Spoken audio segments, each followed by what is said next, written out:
पुराने समय की बात है। उत्तर भारत के एक छोटे से गांव सत्यपुर में धनराज नाम का एक गरीब ब्राह्मण रहता था।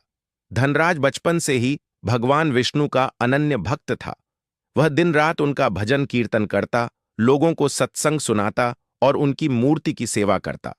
परंतु गांव वाले उसे पागल समझते थे। सत्यपुर के लोग धनराज को तिरस्कार भरी नजरों से देखते। वे कहते, अरे, खुद के पास खाने को अन्न नहीं, पहनने को अच्छे कपड़े नहीं, और ये विष्णु विष्णु जपता रहता है। इससे अच्छा कुछ काम कर ले।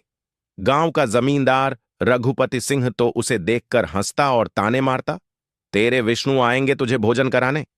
कभी देखा है किसी ने भगवान को किसी भूखे को रोटी देते हुए? धनराज बस मुस्कुराकर कहता, मेरा विष्णु मुझसे कभी दूर नहीं हो सकते। वो साक्षात नारायण हैं, सही समय पर मेरा मान रखेंगे। एक वर्ष गांव में भारी सूखा पड़ा। फसलें बर्बाद हो गईं, तालाब सूख गए और लोग भूख से मरने लगे। जमींदार के पास तो फिर भी भंडार था, लेकिन गरीबों की दशा दयनीय थी। ऐसे समय में भी धनराज भगवान पर पूरा भरोसा रखे हुए था। एक दिन गांव में एक रहस्यमयी व्यक्ति आया। उसकी आंखों में गहरा तेज था और चाल में अजीब सा आकर्षण। वह सीधे जमींदार के घर गया और बोला, सुना है तुम्हारे गांव में लोग भूखे मर रहे हैं और तुम अनाज छिपाकर बैठे हो। रघुपति सिंह हंसकर बोला, क्यों, क्या तुम्हारे विष्णु आएंगे हमें बचाने? उस अजनबी ने गंभीर स्वर में कहा, अगर भगवान विष्णु का सच्चा भक्त यहां रहता है तो उनका चमत्कार अवश्य होगा। अगली सुबह गांव में अद्भुत घटना हुई। धनराज के छोटे से झोपड़े के सामने गेहूं, चावल, दाल और फल रखे हुए थे।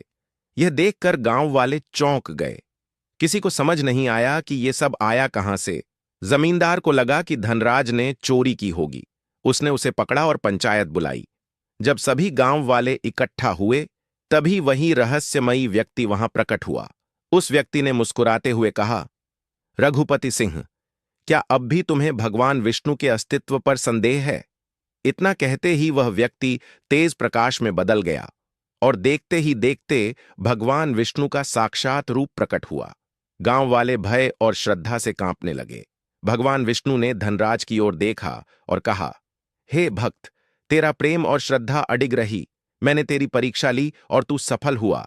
अब सत्यपुर का उद्धार होगा। इतना कहते ही भगवान अंतर्ध्यान हो गए।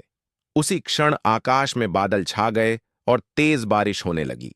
गांव की सूखी जमीन फिर से हरी भरी हो गई। इस घटना के बाद गांव वालों को अपनी गलती का एहसास हुआ। उन्होंने धनराज से क्षमा मांगी और उसे गांव का पूजनीय संत मान लिया। रघुपति सिंह, जो कभी उसका मजाक उड़ाता था, उसके चरणों में गिर पड़ा। धनराज ने बस इतना कहा, ईश्वर पर विश्वास करने वाले को दुनिया चाहे कितना भी अपमानित करे, पर अंत में सत्य की ही जीत होती है। उस दिन के बाद सत्यपुर में विष्णु भक्ति का प्रभाव बढ़ा और गांव में कभी अकाल या संकट नहीं आया। सत्य और भक्ति की राह